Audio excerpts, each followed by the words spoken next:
Guy McPherson here of the Nature Bats Last YouTube channel. I'm here again with Peter Miller, psychologist from Canada, and we're going to have a conversation about, as usual, a lot of things, but included within those things will be the apocalypse, or from the Greek roots, the unveiling, the showing of what is true. At least that's what we're trying to do. And we're going to cover a lot of things, in starting with an article that we read at the MIT Technology Review by Richard Fisher, posted on October 21st, 2020. It's called "Humanity is Stuck in Short-Term Thinking. Here's How We Escape." And so Richard Fisher thinks that we're trapped in short-term thinking, that we need to start thinking longer term instead of the very short-term way that most of us live our lives. And that's going to be the basis for this conversation. I will include a link to the article at guymcpherson.com and also at the Nature Bats Last Substack. So with that, like I said, here's Peter Miller, Canadian psychologist. Peter, take it away. Please tell us about your course, your music, and where you want to go with today's conversation. Well, thanks for meeting with me again, Guy. I'm always happy to have these exchanges with you. It's almost like hanging out at the corner coffee shop at a local area, but we're pretending it's virtual. But nonetheless, thank you. And I appreciate these opportunities. And thanks for letting me share my offerings with your audience. So I do have the mental health course called freebpdcourse.com. That's the website. And that is where you will find everything that I have learned along the way to make a change to my health and functioning, and people, things that I've learned from other mentors in my life that I was lucky enough to have in my path and receive, and who basically taught me pretty much everything I need to know about emotion regulation disorders and personality disorder and what I can do about it. And when that person came into my life and enlightened me, I was like, I'm not just gonna let this end here. I'm gonna give this to other people, because everything you're giving me is very useful and I'm very thankful for it. And it shouldn't be just kept here in this clinic in Drayton Valley. So I'm going to make some PowerPoint slides. I'm going to write about my experience and how it applies to what you're teaching me. And I'm going to put it into, first it started as a short type of book. And then I started talking about it on a podcast. And then it turned into a full-fledged course with all types of tools and resources. And that's what you will find now at freebpdcourse.com. We're surpassed 70 registrations since I have been having these conversations with Guy. So thank you very much again, Guy, for helping to promote the course, and hopefully people are able to use it to their benefit and well-being. And then yes, my musical endeavor is called Lie Avenger, which I'm very happy to be hanging out with two buddies in different locations in Canada, but we are collaborating to make some punk rock songs about the types of topics I talk about with Guy and other similar things.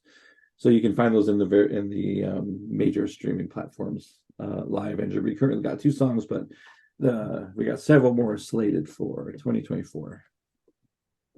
Yes, and also. You have Peter Miller music, which is different from Lie Avenger music, as you shared with me within the last few days. Well, what happened was, I'll tell you the story briefly. Like my Lie Avenger buddies, I call it, like, they're busy with life, and I call it strapped to the machine. So they have partners and jobs and all other kinds of things they got to attend to, and I seem to have more time on my hands because I'm kind of a loner and a rebel. I don't know. I don't do things the same as others. So I got more time to be musical. So I started recording some of my old stuff, and that's going to be available as well, just as under my name. You can find that too if you want to look it up. I made a song. I wrote a song 26 years ago called Mona Lisa. My kid said, "Dad, you need to record that song again because it's a good one." So I tried and I did, and it's out there now. So you can find it on YouTube, and it'll be in the streaming services soon. Just had it remastered in the last 2 or 3 days. Well, that's good. I'll have to send you the new link, Guy. I send you an old link, but there's a new one. That's great. Well, I'm sharing on my blog every time we have one of these episodes. I'm sharing your music information as well as the free BPT course. Thank you. So anyway, for the relatively few people who read my blog, it's pretty interesting. I discovered when I started using YouTube, which I never really liked because their standards for behavior are less than professional, we'll say. And Oh, and so I started looking into it, and I have now 320 some subscribers on my blog and 22,000 subscribers on YouTube. oh, Wait a wow. minute. So obviously, if I'm interested in reaching people, which I am, then I'm going to have to use this platform, which I, don't really appreciate most of what goes on here.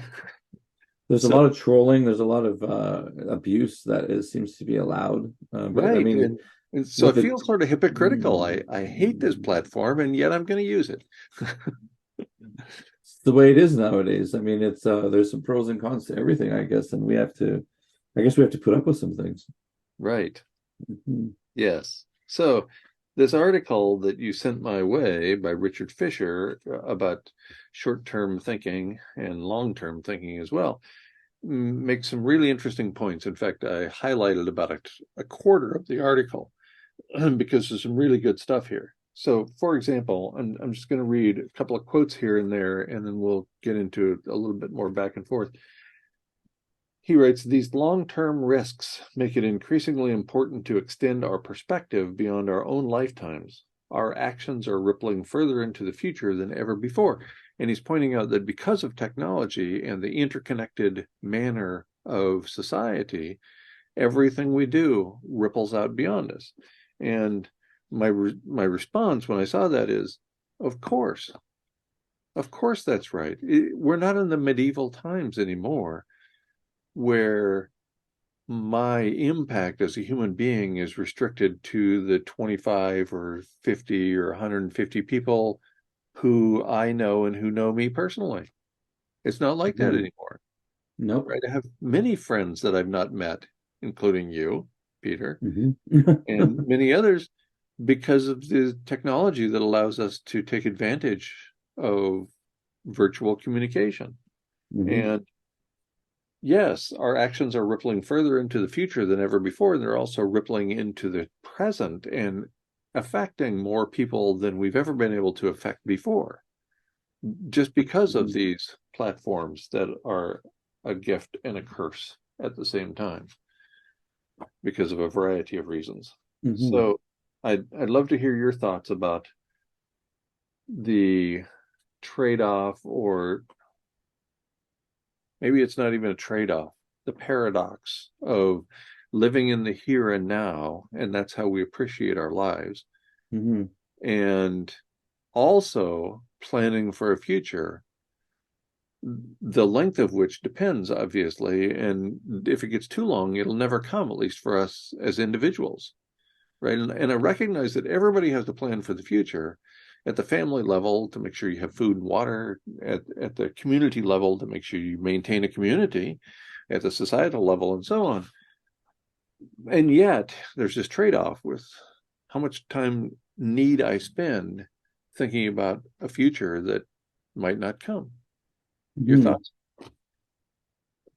Well, as you were saying those things, I was kind of pondering my own life a little bit, and I was thinking about the cultural context that I've been embedded in, whether I like it or not, and whether I fully understand it or not. I think it's had impacts, deep impacts on the way that I function without my even knowing it. And when I learned about everything I learned in the realm of mental health, I was like, it really, really stunned me. I was when I read them, one of the first books I read on borderline personality disorder was called Overcoming Borderline Personality Disorder, A Family Guide for Healing and Change from Valerie Poore. That was like the first big book I read on it. And when I'm reading the book, I'm like, how did I not know this stuff? Right? Like how all this stuff was happening. It was all relevant to me, and I knew none of it. Right. And I was just stunned. And I mean, that was part of the motivation and the impetus to do some of my own work and provide and do one of my own offerings, because I wanted to further what she was doing. But I think that's the scheme of things. That's but not just in mental health, but in many other ways. Like there's many things that we don't know are happening, right? And like we are focused on sort of the things the culture has suggested that we focus on. So like my whole adulthood has been like, how do I get educated? How do I make money? How do I pay bills? How do I get things that other people have? Like that's pretty much it, right? And or how can I and also how can I enjoy things that other people enjoy, like travel, vacation, other pleasures, right? Like we do a lot of comparing in the social media, but I think, and I was thinking this morning before I even got out of bed, I was like, what has determined a lot of my behavior? And I really think it's this cultural context that has suggested to me that I need to achieve these certain things and meet these standards. And if almost every decision I make during the day needs to be related to that outcome, Right. which has all kinds of unintended consequences for the world and the environment. Like I've done all kinds of unintentional damage, right, to myself and others and the world as a result of living in this way. Yes, I mean, at some level, we all have to do work that other people respect, or we won't, quote, fit in. And you have to fit in at some level, or you don't have a job. And you have to have a job because if you're not making money, it's really hard to get along in this society. Uh-huh. Most people have a pretty tough life, and I don't think any of us want to spend much time there. And yet, how much do we go along to get along? How much do we fit in just for the sake of fitting in? I mean, I don't know. You know, where do you draw the line between normal and rebel? Mm-hmm. Between somebody who is pushing against the powers Yeah, that be. like I can only rebel so much, right? Like Right. unless I want to be totally off grid, be a woodsman, right? And just totally fend for myself, like and totally start over a whole new set of skills and understanding. Like, and I guess I'm not prepared to do that. Like, Right. and I have And other things that I feel I'm responsible for that I can't just run from, right? Like, of course you do. You have a family. mm, You have friends. mm-hmm. Damn those family and friends. Yeah, Constantly getting in the way. yeah, Right? I mean, yeah. these are the lives we have that were largely dictated to us by a larger society, that if we didn't play along and fit in these certain ways, that we were not going to have a good life. And so the Mm-hmm. rebel can only go so far. I mean, I got kicked out of many college classes because I was being a jerk in the back of the room. And what that meant was I have more free time in my hands than most of my contemporaries, and also that I wasn't learning the things that I was paying to learn. I mean, at some point, rebellion for the sake of rebellion is just stupid, and I was living that for a long time. And it's yeah at this and this is where we relate quite in meaningful ways, like that urge to say, to not go just completely along passively, apathetically with what the system dictates. Like I just can't do it. I cannot just do it that way. Like I can conform to a point, but not without saying things, I guess. Which is where I guess I get in trouble in relationships and with groups, because if I'm just too against the grain, they don't want to fully associate themselves with me because I'm I'm pointing out things they don't want to talk about or hear about, and maybe the people that follow these videos share that to some extent. We want to say what doesn't totally work with the set of living arrangements. Um, and anyway, so I guess all I'm saying is, like, all in all, I think I've been stuck in the short-term mentality that the cultural context has ingrained in me, has was conditioned in me. At the same time, I want to speak out and say there's problems with this, and even to the point where it's going to kill us. And I can say from my experience in mental health that the ways we are conditioned from the dominant culture, they are deadly. They are harmful. We don't live in a cultural context that sets us up for wellness. Like, we don't know the things, we aren't informed in ways where we can take care of ourselves completely. And I guess, sadly, when it comes to environmental things, like, I've never thought, with every decision, like, how is this going to impact Mother Earth? Like, I've never, like, I just do it, and then Well, I don't know what I've done. there's only so much any of us can do, right? We have to feed ourselves, and in many cases, other people. What are you gonna eat that organism that caused a lot of damage along the way, or are you gonna not eat? Right. I mean, Like, the author of this article, Richard Fisher, I think he was saying that there's lots of things that we do that have unintended consequences, um, because we're trying to just meet our immediate needs according to what we think is important right now.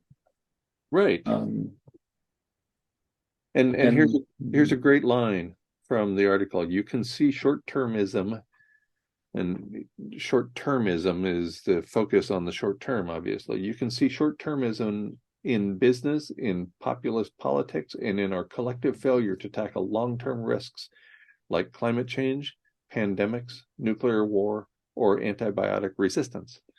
Those are great examples of our focus on the here and now as a society, and how that has led to us ignoring these massive problems that have come as surprises when they really shouldn't have come as surprises.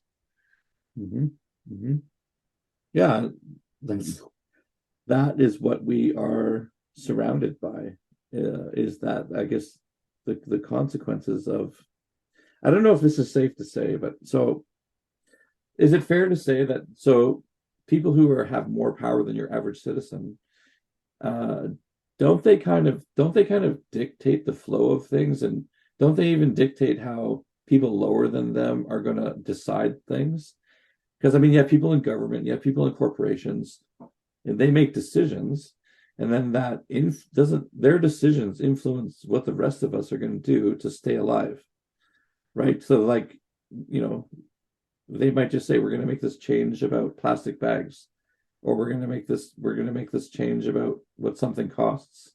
Like, inflation has been crazy in Canada. I don't know if it's similar in other places in the world, but this last year or two, everything seems like it's doubled. So, Right. Same here.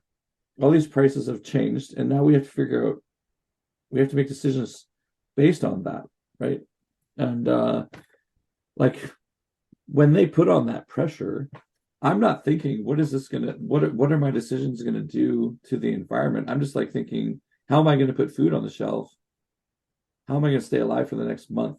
Right? Like, The first real job I had, I made $4.16 an hour as a wildland firefighter, and that was in 1978. And the equivalent today would be more than $25 an hour. Nobody's making $25 an hour, right? For these entry level jobs, like working at Burger King. My partner was talking about how when she started her life pursuit of money, she was making $3 an hour working at Burger King. And today, again, that's more than $20 an hour. Nobody at Burger King is making $20 an hour, I'll tell you that. And yeah, if you're going to keep up with inflation, that's what it takes. Or And you might have to take on a secondary job. Like, I've right, often been like, I'm like, ever since I've been adulting and having children, I've been pondering, what's my secondary hustle? What's my second hustle? Because my first hustle cuts it to a point. It's not enough, right? Right. Things keep changing.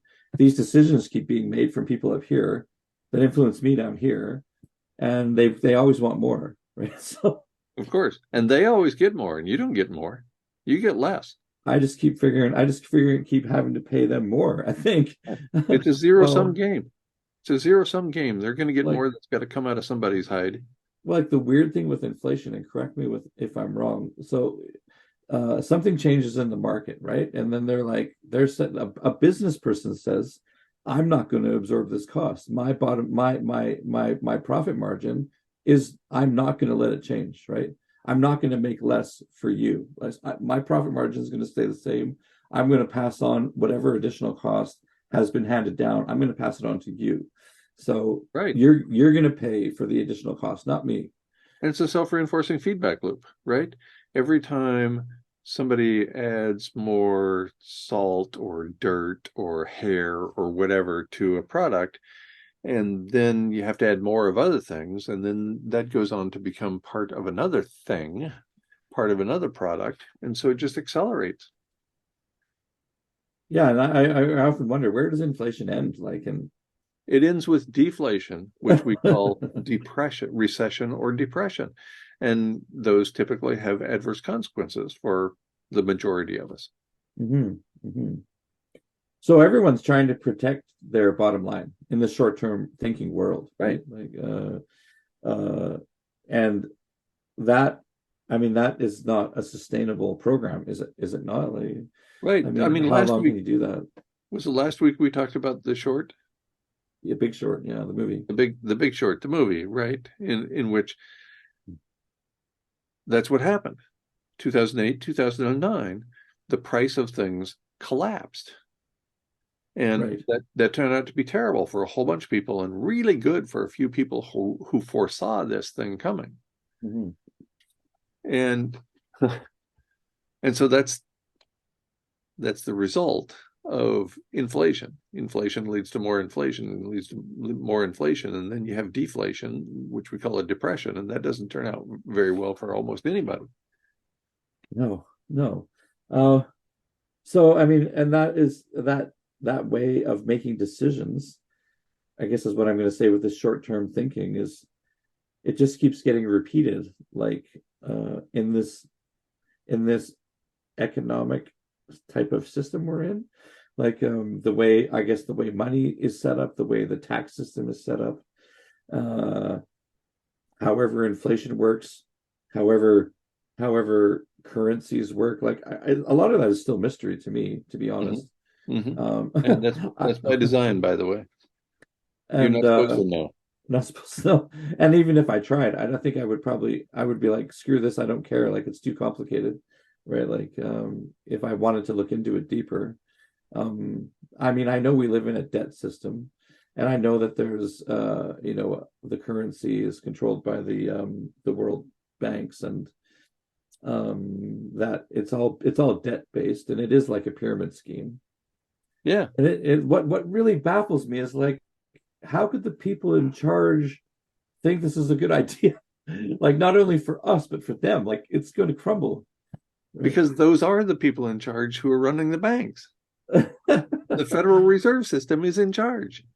Like, they get the short-term benefit of having all this extraordinary privilege for the short term, but it just baffles me that they can't see. They must be aware of some of the longer-term impacts Of from course. from the people that they know, who understand Earth systems, and how, how resource depletion can't go on for infinity, right? I'm convinced that every president of this country is just trying to get through their shift, right? Yeah, I Get agree. through their term and get out. And they just Yes. don't want the big unraveling to occur when they're in office, because history would not judge them well. hmm But hmm it's been very close. No, I think they're largely pretending that, we can carry on like this. Like, I like to use the word pretense. Like, we pretend that it's okay when it's not. Right. And we also do things to make it look like we're doing things that are helpful when we're still doing lots of extraordinarily harmful things. Like, so we keep lying to ourselves, like, I'm a good person, everything's going to work out, I'm doing good things for the world more than I'm doing bad things, and everything is going to turn out just fine. Like, again, like, if we could just please be honest just for once.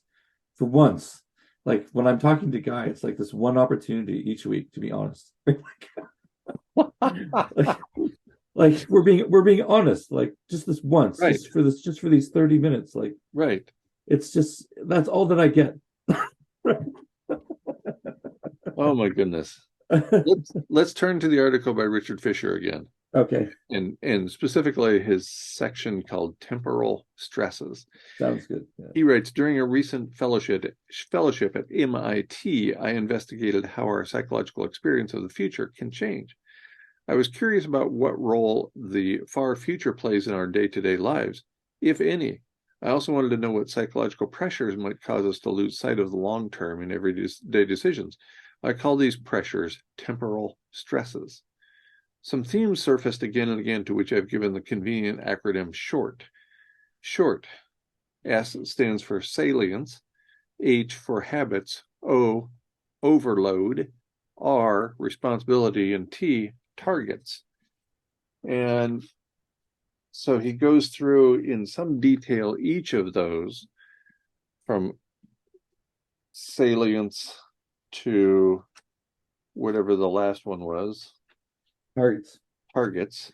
Yeah. And I don't want to go through each of them, but I thought I'd open that door and get your thoughts, Peter, about each, or maybe the combination of all of those. Yeah. Well, I mean, it's interesting. I think that people are mostly, they mostly consider things that are emotionally relevant, so things that are happening now, right? Like that I think we base a lot of our future pondering on what is happening lately. So we say what's happening, in the news, and what's relevant now, and what's affecting us emotionally. That's the way it's going to play out in the very long term. Mm-hmm. It almost seems like a limitation that we have with our emotional experience to consider that to be, the very long-term projection is, what we're feeling now.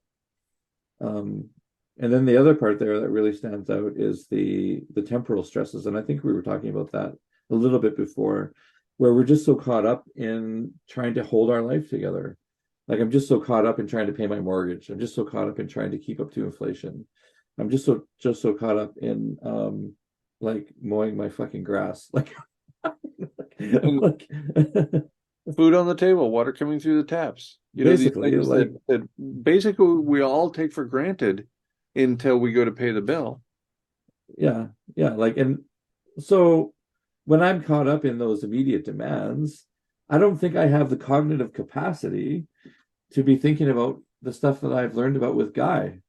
Mm-hmm. Like, it's just not there, right? Like, I don't know if I have the room for it, because there's too much stuff to think about in the meantime, just to get through. Like even with the cell phones and everything changing, like, that's a whole learning curve, right? Like, so, like, everything has changed in the last 10 years about how to do business and how to just, like, pay bills and how to, like, get educated, how to communicate.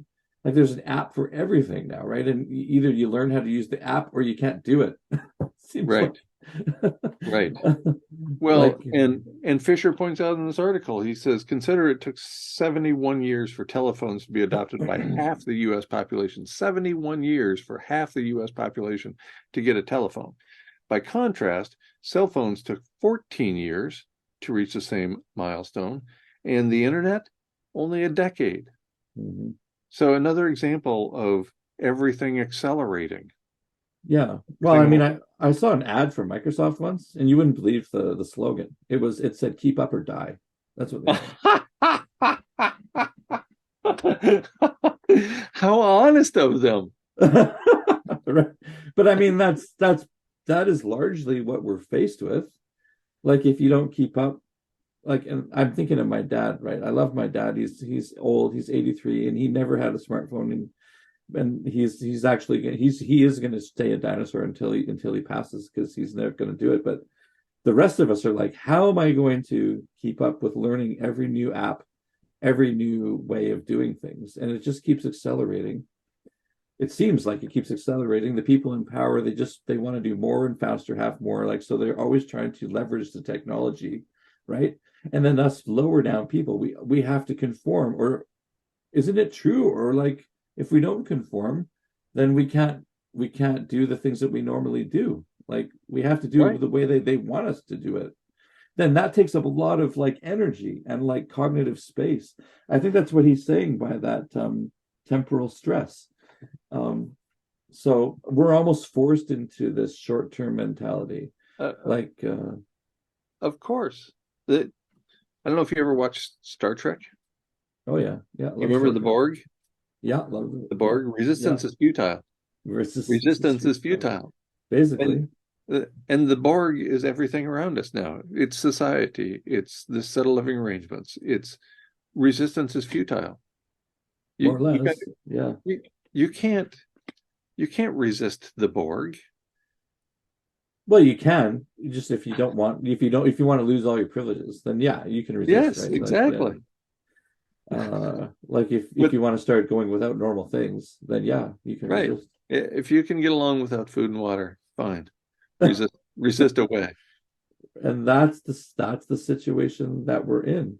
So I mean, if anyone out there is kind of like feeling bad for being stuck in the short-term thinking, like, it's totally understandable, isn't it? Like, Absolutely. How could it not be? And there's also a benefit, as we already talked about, to that short-term thinking, right? Now, yeah. now is all we have.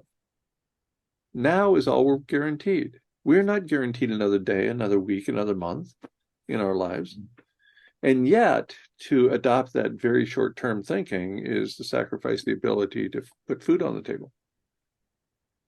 We do, yeah, we have to be careful. And I guess what like a lot of people have a hard time with, and what I've had a hard time with, is balance.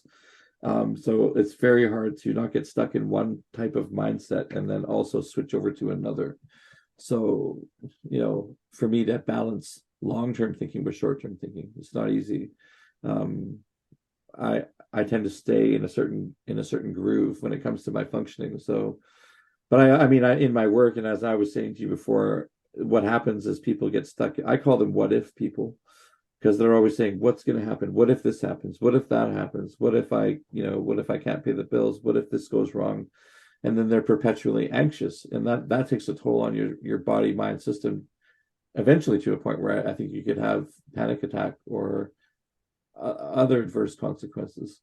Um, so then you could stay like that and have all those consequences, or you could learn how to stay present and not be feeling all those unnecessary feelings. But at the same time, I mean, if we are going to have some structure in our life, we need to have a period where we say, I'm going to plan for 30 minutes a day. Mm-hmm. Um, but it's hard to like do that. It's hard to switch gears, you know? It Uh, certainly is.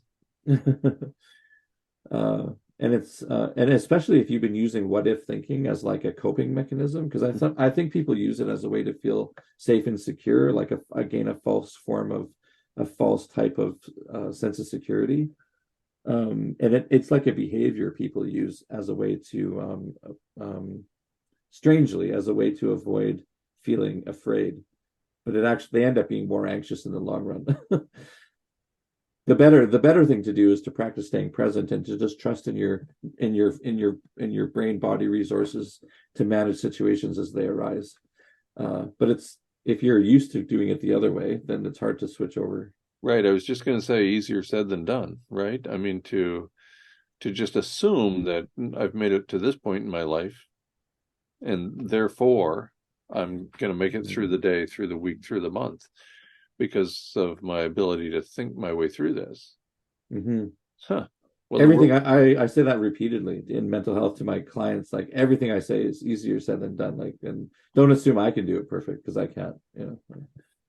and the world Uh, is changing so rapidly that what worked for us last year, last decade, is not going to work today. right, right. It's hard to live in the world as it is, and yeah, like it takes a lot of strength to be able to continue doing it, uh, and to manage your mental health at the same time as keeping up to the demands from the powers that be. Wow, is it ever difficult? Yes. And yet, as nearly as we can tell, it's better than the alternative. Remaining Well, alive, based on everything I've seen, is better than not. well, I've known a I few people who have opted out of living another day because their life was so miserable. I can't even imagine reaching that yeah, conclusion. no. Uh, and that can come about from so many different for so many different reasons, and so many things we don't understand about the people who make those choices. Yeah, the only way to understand would be to meet them and get to know them in depth. Um, but there, I mean, I guess I like to say, as we're going through these end stages of life on Earth, and as we're facing these tremendous challenges from people in power who don't seem to care less, like I think there are ways to still maintain your sanity. Um, and there are still ways to have pockets of joy and meaningful experiences. Mm-hmm. And that's partly, I guess, why I'm sharing my course as well. Like maybe if you learn some things in there, you can realize that it's not all bad. Like there is many awful things, but yeah, you can still have a certain quality of life despite that. And we sometimes I call it functioning in dysfunction. Mm-hmm. So Mm-hmm. we are no doubt in a dysfunctional context, and with people who are in power who do not have everyone's well-being in mind. That's the truth, is it not? Like, I mean, Absolutely. let's be honest for once, right? Absolutely. You know, you think government officials in this country or overseas are primarily concerned about you or me? That's absurd. And let's be honest, this we don't live in a level playing field. The system does not serve everybody the same. And we are not set up for ideal functioning in the things that we learn from childhood onwards. So it is largely dysfunctional, but it Mhm. doesn't mean that it has to be. Doesn't mean that we have to terminate life. Right. Ours or anybody else's. Yeah, yeah. Although I have a list if you want to contact me. Let's write a song about it, Guy. Well, like let's.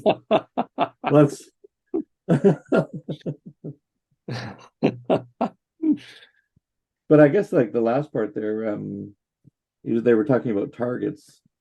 One of the things, I guess, some business leaders or business like people like Jeff Bezos, I guess he talks about the long term a lot with his people, which maybe is something has turned out to be a good business strategy for him. But anyway, I guess it's something that he uses um, to do things a different way. Uh, and like if we could take that as an example and think about, I mean, aspects about our own life as well. How do we want things? I guess we could ask questions like, how do I want to be remembered, or something like that, or what do I want my legacy to be, or things Right. like that. Right. And when partner Pauline and I were regularly offering a workshop, the Only Love Remains workshop, that was one of the things we would focus on. At the end of the workshop, we'd have people get together in small groups and then alone and think about what would you want your legacy to be.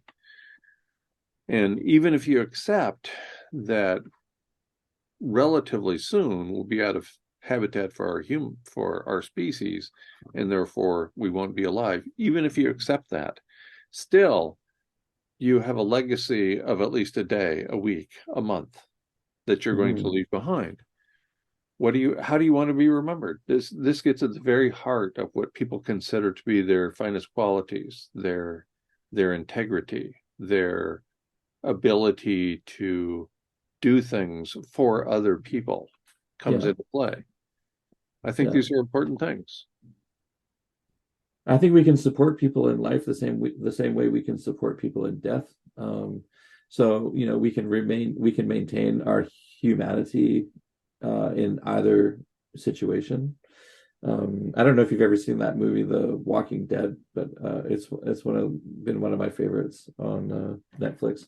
anyway, I think in that show they support each other quite well in when people are like they say they got stung by one of the zombies or something, right? And they do what they can to help them walk them through the end stages of their life. It's whatever is the most humanistic thing to do as they.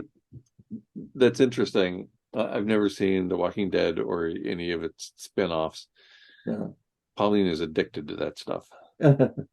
She wouldn't miss an episode. Like, it's just so horrifying to me. I can't put myself into that place, right? It's like I can't watch certain television shows or movies because they're just too awful for me to encounter. So Yeah. obviously she's tougher than I am about that sort of thing. Some of the characters I just sort of display some of those traits, I guess, which is nice to see as an example. Like you could go out just being like a total psychopath. You could go out that way, or you could like try to practice maintaining your sanity and taking care of yourself so that you can be a decent person all the way down, like Right. all the way down. Yeah, speaking of psychopaths, I'm sure you heard that Henry Kissinger died last week. No, no, I didn't. How about that? He was only 100. Okay. He was And another example of only the good die young. what was he responsible for again? Everything. He was Secretary of State. He won the Nobel Peace Prize Right. for being among the worst war criminals in the history of the planet. Right. Okay. Yeah. He was just, So if you he can, made a lot of those decisions, the higher decisions that affect us. absolutely. Yeah. No. Well, I'm sure someone will easily take his place. Maybe someone like Steve Miller. He's one of Trump's aides that was just sort of notoriously nasty, from what I understand. Oh, not Steve Miller and the band. No. There was a guy named Steve Miller in Trump's posse. Uh, Yeah. I think he made a lot of the decisions with the immigrants and keeping them stuck in detention centers and families being separated and all that good stuff.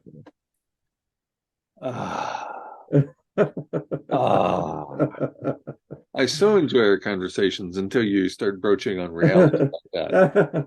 Yeah. And then it just irritates me. I guess we better go back to the unreality. We've stayed in reality enough that's enough on our mental stress for now. Right. Yes. So why don't we wrap this up? Why don't you tell us about your course and how it is designed to help people with no money being made by you, that it's not a Ponzi scheme, that it's not a get rich quick trick for you, but that you're actually trying to help people. No, I do have an area where if you want to donate to my efforts, you can. In all honesty, I think I've collected about $200 donations for 10 years of work. So that's where it's at right now. And like I don't mind. Like I'm totally happy if people need to use it for free or just want to use it for free. And if you feel inspired to donate, then fine. That's nice. Thank you. But that honestly wasn't what it was about. The main reason that I made that course was, again, I felt like I was lucky enough to encounter a person in my life who could guide me in mental health awareness and understanding, and particularly about borderline personality disorder and other related overlapping disorders. It's because BPD is not just often just one thing. It can have like trauma, and it can have anxiety and depression and body dysmorphia and all sorts of things wrapped around it that are co-occurring at the same time. However, I mean, what I learned along the way is that if you can get to the root issue, which is one of the things I really appreciate with Guy's work too, if you can understand the root issue, you can often take care of a lot of the overlapping surrounding issues. So the course is designed to inform you in every way that I was informed along the way in the last 10 to 12 years about that subject. Plus, I have included references to 119 other, there's 119 supplementary videos with probably about a dozen other professionals sharing related information. And there's all the exercises and tools that I used to regain most of my sanity, you can also use freely at freebpdcourse.com. So please check it out. Thank you, Peter. And I think we'll wrap it up there. Look forward to getting together in another week and having another conversation that presumably is going to be helpful for other people, not just for us. So thank you, Peter. Sounds good. Thanks.